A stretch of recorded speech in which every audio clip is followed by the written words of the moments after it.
Hi friends, welcome back to my channel homely food preparation by Geetha. అందరూ ఎలా ఉన్నారు?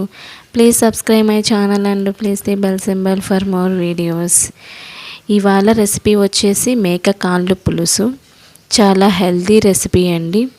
Calcium పుష్కలంగా ఉంటుంది. ఇలా వారానికి ఒకసారి మేక కాళ్ళను తెప్పించుకొని పులుసు చేసుకుంటే చాలా బాగుంటుంది. ఇప్పుడు దీన్ని పర్ఫెక్ట్గా ఈజీగా ఎలా కుక్ చేసుకోవాలో చూద్దాం. నేను 4 మేకాలను తెప్పించానండి. ఇలా చిన్న ముక్కలుగా కట్ చేయించాను. ఇప్పుడు దీన్ని వాష్ చేయడానికి ఇలా హాట్ వాటర్ని బాయిల్ చేసుకున్నాను. బాయిల్ చేసుకున్న హాట్ వాటర్ని ఈ మేక కాళ్ళలోకి వేసుకుని 1 స్పూను పసుపు, 1 స్పూను సాల్ట్ యాడ్ చేసుకుని ఇలా ఫోర్క్ 1 స్పూన్ పెట్టుకుని ఇదంతా పసుపు అంతా మేకకాళ్ళకి పట్టేలా బాగా కలుపుకొని ఒక 10 మినిట్స్ పక్కన పెట్టుకోవాలి. ఇలా ఒక 10 మినిట్స్ తర్వాత చేత్తో మనం ఇలా కాళ్ళనంతా ఇలా రఫ్ చేస్తూ కడుక్కోవాలి. డస్ట్ ఏమన్నా ఉంటే పోతుంది. 3 టైమ్స్ వాష్ చేసుకొని పక్కన పెట్టుకోవాలి.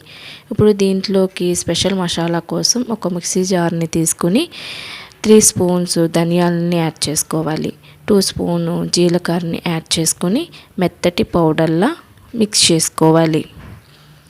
ఇలా మిక్స్ చేసుకుని ఒక పక్కన పెట్టుకోవాలి. ఒక కుక్కర్ బాండీని పెట్టుకొని 2 టేబుల్ స్పూన్ ఆయిల్ని యాడ్ చేసుకోవాలి. ఇందులో 1/2 స్పూను జీరాని యాడ్ చేసుకుని కొద్దిగా వేగిన తర్వాత 1 కప్పు 3 పెద్ద ఉల్లిపాయలని చాలా చిన్నగా తరుగుని ఇలా యాడ్ చేసుకోవాలి. కొంచెం ఫ్రై అయిన తర్వాత 2 టమాటోస్ని ఇలా చిన్న ముక్కలుగా కట్ చేసుకుని యాడ్ చేసుకుని క్లోజ్ చేసేసి 5 మినిట్స్ ఇలా మగ్గనివ్వాలి. ఇలా మగ్గిన దాంట్లోకి 2 టేబుల్ స్పూన్ జింజర్ గార్లిక్ పేస్ట్ని 3 చిల్లీస్ని ఇలా స్లైసెస్లా కట్ చేసుకుని యాడ్ చేసుకోవాలి. ఇప్పుడు ముందుగా కడిగి పెట్టుకున్న మేక కాళ్ళను ఇందులో వేసేసి బాగా కలుపుకొని ఒక 5 మినిట్స్ ఈ నూనెలో వేగనివ్వాలి కాళ్ళను. ఇప్పుడు క్లోజ్ చేసేసి 5 మినిట్స్ తర్వాత చూద్దాం. చూడండి, చక్కగా మేక కాళ్ళు నూనెలో చక్కగా మగ్గిపోయాయి. ఇప్పుడు ఇందులోకి 1/2 స్పూను పసుపు, 2 టేబుల్ స్పూన్ కారాన్ని యాడ్ చేసుకోవాలి. కారం ఎక్కువే పడుతుందండి, సో కారాన్ని మీ రుచికి సరిపడగా వేసుకోండి. అలానే రుచికి సరిపడగా సాల్ట్ని కూడా యాడ్ చేసుకుని మనం ముందుగా మిక్సీ పట్టుకున్న మసాలాని ఆఫ్ వేసుకుని బాగా కలుపుకోవాలి. ఈ మసాలా అంతా ముక్కలకి బాగా పట్టాలి. ఇలా క్లోజ్ చేసేసి ఒక 5 మినిట్స్ వేగనిచ్చిన తర్వాత 2 గ్లాసెస్ వాటర్ని యాడ్ చేసుకోండి. నేను ఈ గ్లాసు వాటర్ని యాడ్ చేసుకున్నాను. అది గ్రేవీ థిక్నెస్ని బట్టి వాటర్ని యాడ్ చేసుకోండి. సాల్ట్ సరిపోతే సాల్ట్ని అడ్జస్ట్ చేసుకుని ఇప్పుడు కుక్కర్ మూత పెట్టేసి మీడియం టు హై ఫ్లేమ్లో 4 విజిల్స్ రానివ్వండి. ఇలా 4 విజిల్స్ తర్వాత నాకు ఇలా గ్రేవీ ఇలా వచ్చింది. ఇప్పుడు ఇందులోకి చింతపండు పులుసు వేసుకుంటున్నానండి. నేను టమాటాలు కూడా వేసుకున్నాం కాబట్టి చూసుకొని కొద్దిగా చింతపండు పులుసుని కూడా యాడ్ చేసుకోవాలి.